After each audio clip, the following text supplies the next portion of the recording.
Hey everybody, Healthy Prepper here. Today's topic is, who wants to die from carbon monoxide? Not me, probably not you either.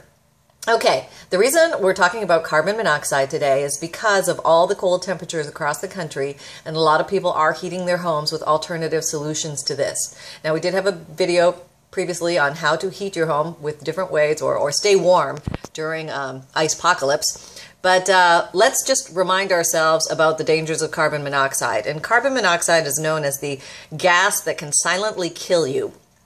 Reason being, it's very hard to tell it's present. It's colorless and odorless, but it is poisonous and deadly.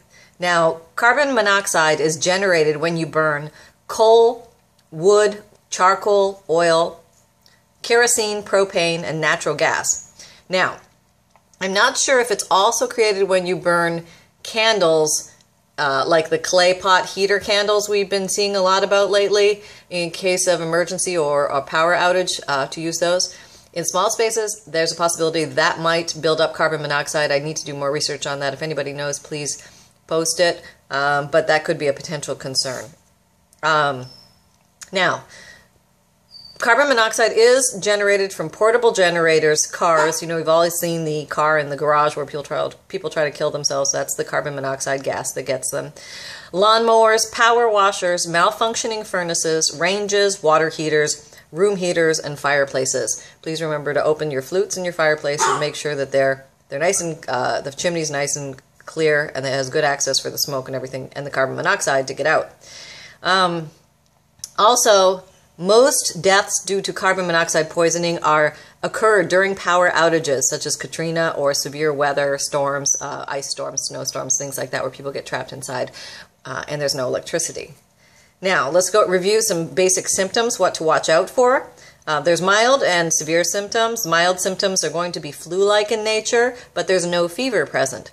So you might experience a headache, fatigue, shortness of breath, nausea, vomiting, or dizziness.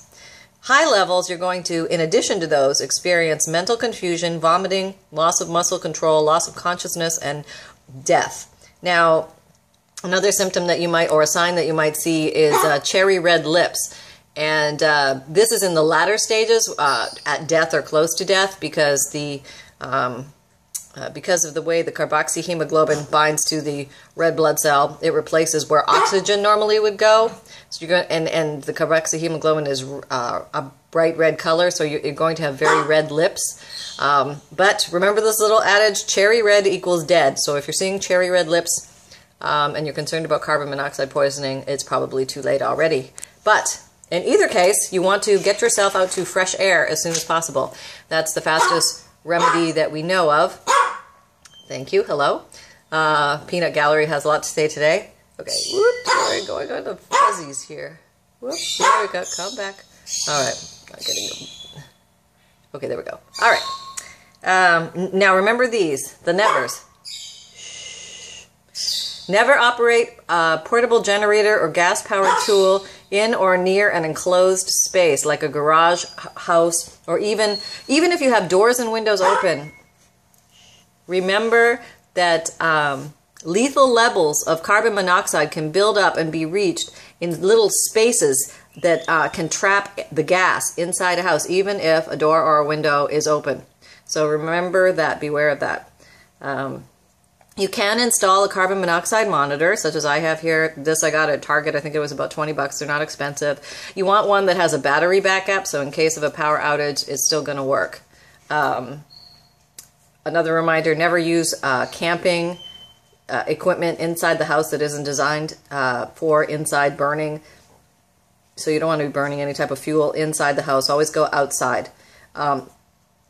Okay, and remember that also don't burn anything inside a vehicle or a tent. We did have a great idea to stay warm during the ice-pocalypse, to put a tent inside and make the tent as warm a place as possible.